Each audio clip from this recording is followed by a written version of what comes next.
s'adjourne maintenant. Alors, la députée de Drummond. Merci, Monsieur le Président. Alors, il me fait plaisir de me lever en chambre aujourd'hui pour continuer le questionnement que j'avais eu le 26 septembre dernier, alors que j'avais interpellé à ce moment-là la ministre du Patrimoine canadien. Et j'ajouterais des langues officielles, même si ce n'est pas son titre, malheureusement, depuis la prise de pouvoir du gouvernement libéral. Donc, au dossier de Parc Canada. Alors, le commissaire aux langues officielles a publié en septembre dernier un rapport de vérification de la prestation des services bilingues aux visiteurs de Parc Canada. Et ce rapport-là, malheureusement, révélait que Parc Canada éprouve encore des difficultés à offrir d'une manière égale des services dans les deux langues officielles. Alors, comme vous savez, Monsieur le Président, le commissaire aux langues officielles, ce qu'il fait, comme les autres commissaires, il fait des rapports avec des recommandations.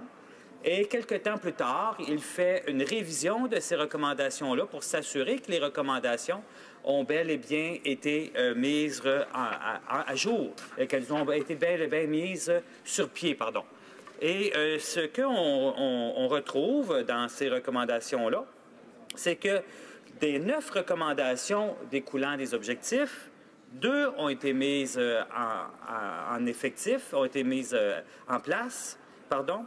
4 n'ont pas été mises en œuvre du tout et 3 partiellement mises en œuvre. Alors, voyez-vous, Monsieur le Président, c'est là l'importance du leadership dans un gouvernement, ici le gouvernement libéral, et pour la ministre du Patrimoine, et j'ajouterai les langues officielles, c'est là l'importance d'avoir du leadership et d'aller voir ses collègues qui s'occupent de Parc Canada, en l'occurrence la ministre de l'Environnement, et de lui dire il faut ici faire les correctifs nécessaires.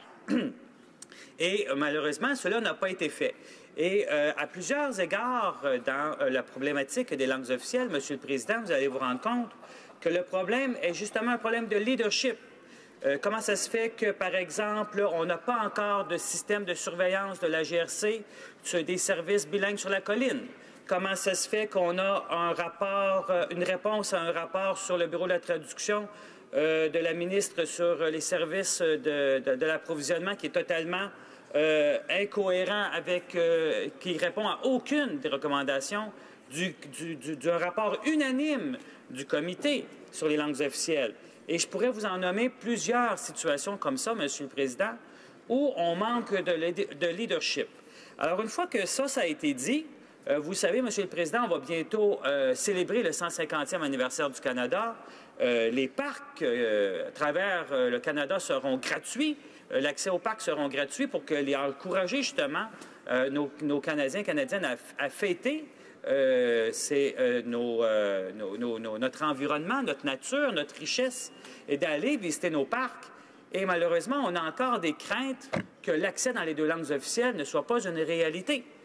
Alors, qu'est-ce que le gouvernement libéral, et en l'occurrence, comment est-ce que la ministre du Patrimoine et des langues officielles, qu'est-ce qu'elle va faire pour s'assurer d'avoir plus de leadership et d'aller voir un peu ses collègues, comme par exemple ici, la ministre de l'Environnement, pour lui dire qu'est-ce qui se passe, pourquoi est-ce qu'il n'y a pas d'offres actives, pourquoi est-ce qu'il n'y a pas de services bilingues à Parc Canada, dans les différents parcs et lieux desservis par Parc Canada, et pourquoi est-ce pourquoi est-ce qu'elle ne le fait pas aussi dans d'autres dossiers très importants, comme les services bilingues de la GRC, parce qu'il n'y a pas encore de service de surveillance sur la colline, et aussi pour le bureau de la traduction, où on a une réponse à un rapport qui était unanime, qui est totalement décevant, qui déçoit tous les membres du comité des langues officielles. Merci, Monsieur le Président. La secrétaire parlementaire de la ministre du Patrimoine canadien. Merci, Monsieur le Président. Comme l'a déclaré la ministre de l'Environnement et du Changement climatique devant cette Chambre, nous accueillons favorablement les préoccupations du commissaire aux langues officielles quant aux services offerts dans les deux langues officielles sur les sites du Parc Canada. Notre gouvernement est déterminé à faire en sorte que les services fédéraux soient fournis en totale conformité avec la loi sur les langues officielles. Et je remercie mon honorable collègue de l'autre côté d'avoir mis le point sur le fait qu'en 2017, l'accès au parc serait gratuit. Et nous sommes très contents d'avoir cette occasion de célébrer en plein air avec les Canadiens et les Canadiennes.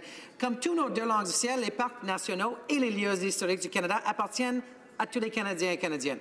Offrir des services bilingues est essentiel pour lier les Canadiens au patrimoine naturel et culturel du pays.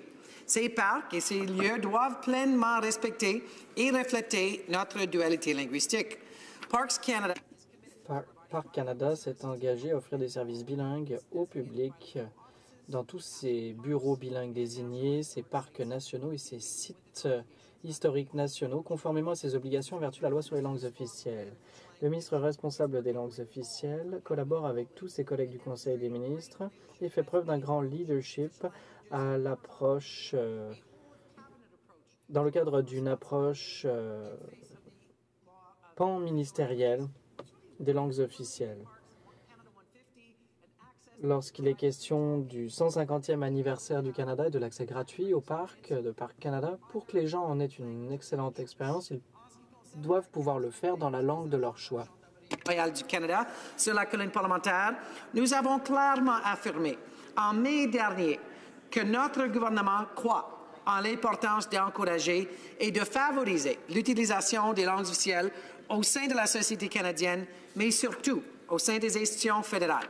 Nous prenons très au sérieux les recommandations du commissaire aux langues officielles et notre gouvernement va s'assurer que le service de protection parlementaire et la GRC mettent rapidement en œuvre les recommandations du rapport.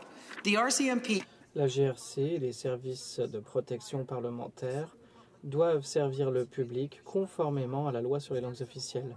Les mesures ont déjà été prises pour répondre aux préoccupations soulevées dans le rapport du commissaire aux langues officielles et pour s'assurer que les membres du public puissent avoir accès aux services dans la langue officielle de leur choix. Que le gouvernement fédéral prépare en ce moment même un nouveau plan d'action pluriannuel en matière des langues officielles.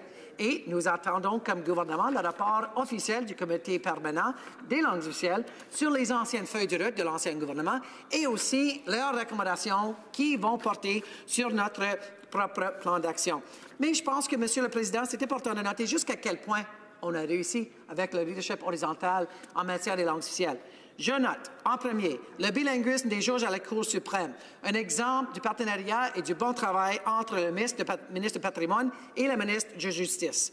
La formation en français des militaires au Collège militaire royal de Saint-Jean, un exemple du travail avec le ministre du Patrimoine et le ministre de la Défense nationale.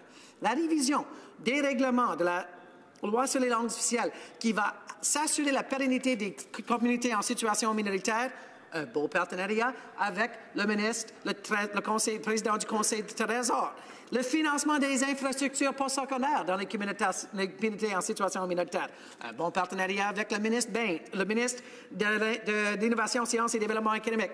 Et je termine, Monsieur le Président, en disant qu'en Canada, 150e anniversaire, nous aurons des célébrations dans les deux langues officielles, d'un océan à l'autre. Nous en sommes très fiers. La députée de Drummond. Merci, Monsieur le Président. Alors, bien sûr, oui, c'est vrai, il y a quelques succès.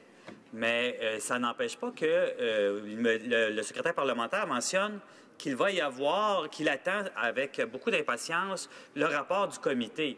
Mais j'espère que ce rapport du comité sur le futur plan d'action n'aura pas le même sort qu'il a été réservé sur le rapport du comité du Bureau de la traduction.